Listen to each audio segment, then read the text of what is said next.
அஸ்ஸலாமு அலைக்கும் வரஹ்மத்துல்லாஹி வபரகாத்துஹு. சஹர் நேர உணவு. அல்லாஹுடைய தூதர் ஸல்லல்லாஹு அலைஹி வஸல்லம் அவர்கள் கூறினார்கள், நீங்கள் சஹர் நேரத்தில் சாப்பிடுங்கள். நிச்சயமாக சஹர் உணவு சாப்பிடுவதிலே அருள் வளம் இருக்கிறது. இந்த செய்தி அனஸ் பின் மாலிக் ரலியல்லாஹு அன்ஹு அவர்கள் மூலமாக அறிவிக்கப்பட்டு ஸஹீஹுல் புகாரியிலே 1923 என்ற எண்ணிலே பதிவு செய்யப்பட்டிருக்கிறது. சஹர் உணவை சாப்பிடுங்கள். அது ஒரு மிடர் தண்ணீரானாலும் சரியே என்ற செய்தியும் அப்துல்லாஹி பின் உமர் ரலியல்லாஹு அன்ஹுமா அவர்கள் மூலமாக அறிவிக்கப்பட்டு இப்னு ஹிப்பான் என்ற நூலிலே 3, 4, 7, 6 என்ற எண்ணிலே பதிவு செய்யப்பட்டிருக்கிறது. சஹர் நேரத்துக்கு உண்டான சரியான தருணம் எது?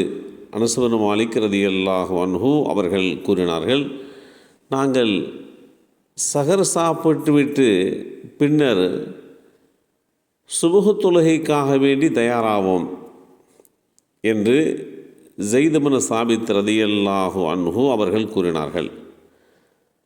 நான் அனஸ் பின் மாலிக் ஆகிய நான் சஹர் நேரத்திற்கும் சுபுஹ் தொழுகைக்கும் இடையே எவ்வளவு இடைவெளி இருக்கும் என்று கேட்டேன்.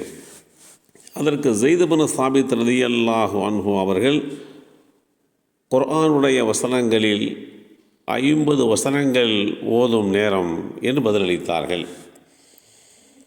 இந்த நபிமொழி 2 அறிவிப்பாளர்கள் வழியாக அறிவிக்கப்பட்டு ஸஹீஹ் முஸ்லிமில் 2002 என்ற எண்ணிலே பதிவு செய்யப்பட்டிருக்கிறது.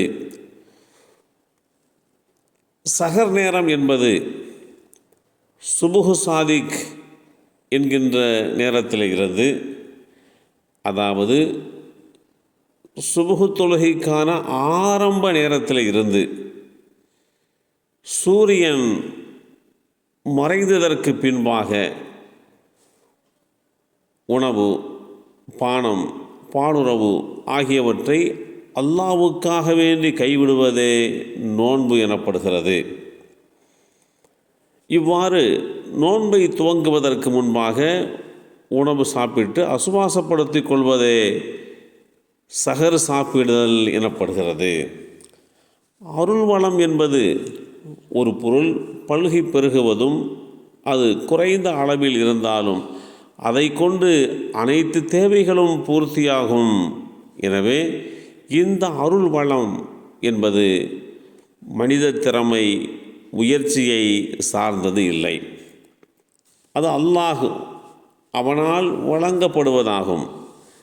சஹர் உணவு குறைவாக இருந்தாலும் அதன் மூலம் நிறைவையும் ஆரோக்கியத்தையும் நல்ல எண்ணங்களையும் நற்செயல்கள் புரிவதற்கான உடல் வலிமையையும் அல்லாஹ் கொடுப்பதுதான் அருள் வளம் எனப்படுகிறது.